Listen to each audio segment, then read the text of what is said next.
The money that shows the highs.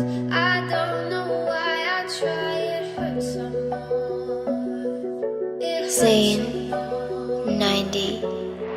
Oh damn, I miss my family. In 1994, LAPD officer Christy Hamilton became the oldest rookie to graduate from the police academy at 45 years old, wanting to follow in her father's footsteps, who served 30 for the Los Angeles Police Department.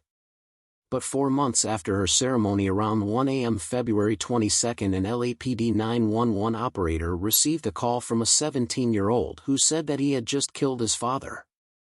The teen gave an address on Amestoy Avenue in Northridge. When Officer Brondell Hamilton responded to the call and her partner arrived at the scene, they observed several screaming persons at the end of a cul-de-sac. The officers parked a short distance away to devise a tactical plan, but unknowingly parked in front of the location where the boy had set up an ambush position. Officers didn't know was that the teen was hiding in the yard. He was crouched behind a brick wall on the side of the house, armed with an AR-15 assault rifle.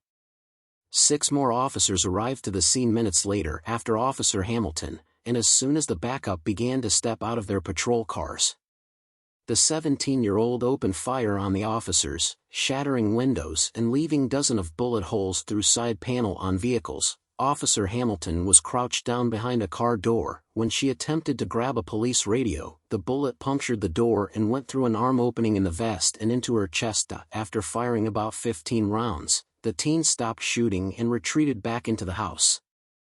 Additional police cars arrived along with an ambulance, which took Hamilton to Northridge Hospital Medical Center, about 4 miles away.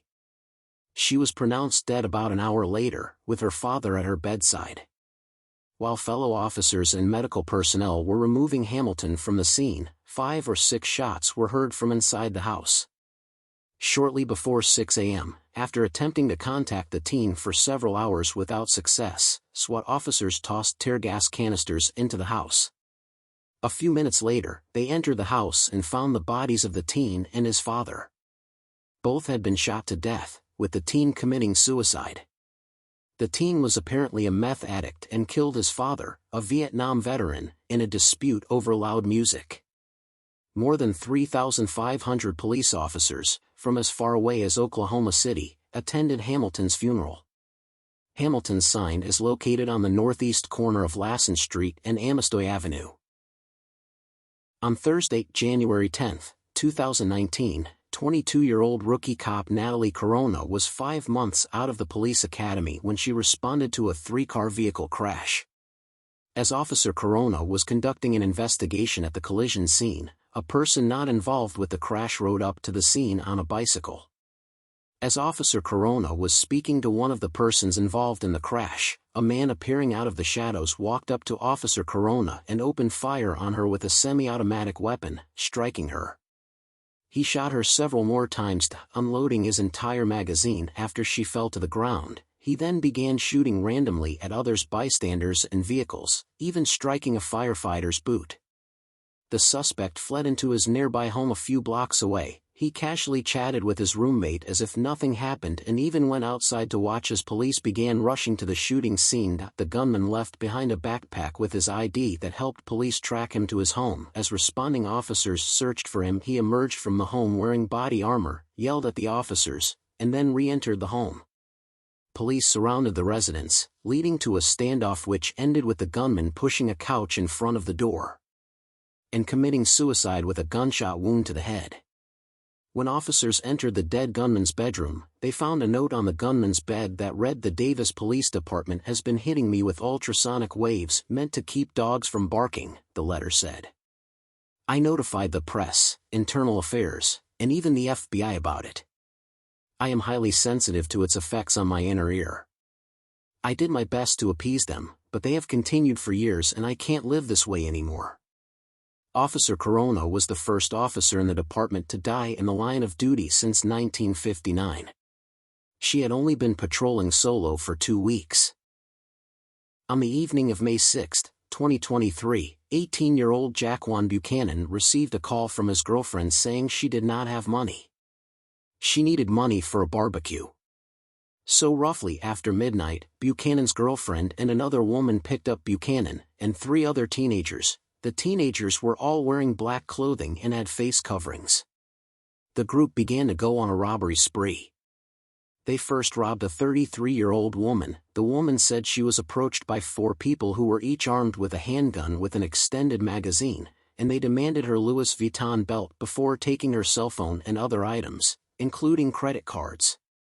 After the first initial robbery, the group stole a red Kia Forte and separated from the 2 females. The Kia was used by the 4 suspects in a robbery shortly afterward. They pulled up to a 62-year-old woman standing in front of her home and talking to a 29-year-old woman. The group pushed the 2 women to the ground and robbed them at gunpoint, taking a saw bag and a cell phone. The teens then drove until they seen where a man had just parked his Tesla. They surrounded him, took his cell phone and Tesla key. Roughly at 1:40 a.m., the 4 teens spotted and followed female officer Ariana Preston driving home from completing her shift. As Officer Preston parked her car, the teens drove past then returned.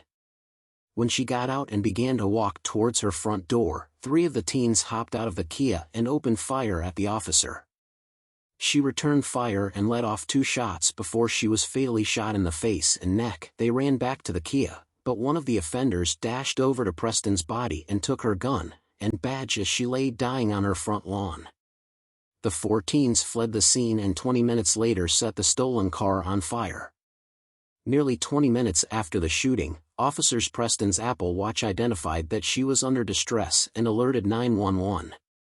By 2:15 a.m. a call for a 10-to-1 officer who needs assistance was dispatched, and a total of 30 minutes passed before another officer finally arrived and transported Officer Preston in the back of his patrol car to the nearest hospital where she succumbed to her wounds.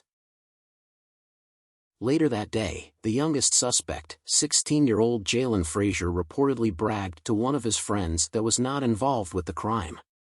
Frazier allegedly told the friend about what happened, and the friend took the information to the police. Working with investigators, the friend called Frazier on speakerphone as detectives listened in. Frazier again admitted to the crimes, and he claimed that the murder of the police officer on the news was his work. Also in the phone call, he admitted that he sat in the car when the group went to rob Preston, while Breland, Brooks and Buchanan got out of the car, and Brooks inevitably shot and killed the officer. Frazier's mother later eventually turned him into police. On Sunday, Jaquan Buchanan called his ex-girlfriend and asked if he could stay at her house because he had to lay low. He ordered an Uber to pick him up at Trevor Breland's house where all of the suspects were located. At the time, law enforcement had set up surveillance on Trevor Breland's house. When the Uber arrived to the house, they pulled the Uber over seconds after Buchanan climbed inside. Buchanan yelled a warning down the street to the other suspects still inside Breland's home, but cops surrounded the house, and the suspects were taken into custody after an hours-long SWAT standoff. During Buchanan's arrest, he was wearing the Louis Vuitton belt that he had stolen from the first initial robbery. He was also caught with a Glock 17 with an extended magazine with a Glock autosear, also known as a switch, which is a small device that can be attached to the rear of the slide of a Glock handgun, converting the semi-automatic pistol into a machine gun capable of fully automatic fire, and anyone in possession of a switch could be punished to up to 10 years in federal prison. The detectives linked the casings and prints from the murder scene back to the Glock 17. Buchanan admitted that he got the gun from a seller in Indiana. Eventually 21-year-old Corey Gray was indicted on federal charges. The charges accuse Gray of traveling from Indiana to Chicago between October and December of 2021, and illegally selling a Glock 17 9mm handgun. Corey was arrested the same day as Officer Preston's funeral. All 4 suspects were charged with first-degree murder, possession of a stolen vehicle, burglary, and 5 counts of felony armed robbery.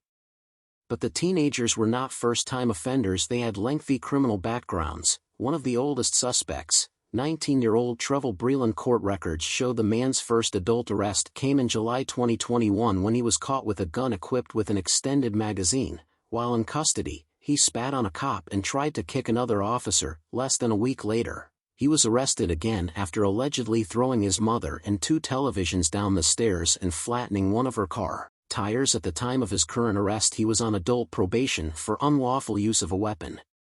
19. 22-year-old Joseph Brooks, who officials said admitted to killing Preston when she reached for her gun during the robbery, was adjudicated delinquent for aggravated vehicular hijacking last year, armed robbery in 2021 and 2019, theft in 2020 and 2019, and 3 more robberies in 2019. 18-year-old Jaquan Buchanan, also known for his rap name Lil Munchie. Gang, bitch, you know, we come, man. Long live the guys, to the guys, man. Kato Prod. Hey, fell in love with shooting switches, they so fast. Seeing Lil Dub and Spider name, we'll get on your ass. Hopping something fast, catch him, leave his ass dead. Niggas ain't know none and put like 50 to his head. In addition to having the carjacking case pending in juvenile court, was adjudicated delinquent for robbery in 2019 and for criminal trespass to vehicles in 2019, 2021, and 2022. He is the 8th person accused of killing or trying to kill someone in Chicago in 2023 while awaiting trial for a previous felony. A law enforcement source said Brooks and Buchanan are by far in the top 10 for prolific juvenile carjackers over the last 2 years. The youngest suspect, 16-year-old Frazier, was on juvenile probation for armed robbery. His previous juvenile adjudications include unlawful use of a weapon and possession of a stolen motor vehicle in 2020 and robbery in 2019. All 4 suspects are still currently held in the Cook County Jail with their bail being denied. Officer Preston was described as a down-to-earth person, sweet and caring. When the news of her death got back to the last person Officer Preston arrested, that person even cried. Officer Preston at the time of her death was exactly 1 week away before she was set to receive her master's degree in law from Loyola University's School of Law.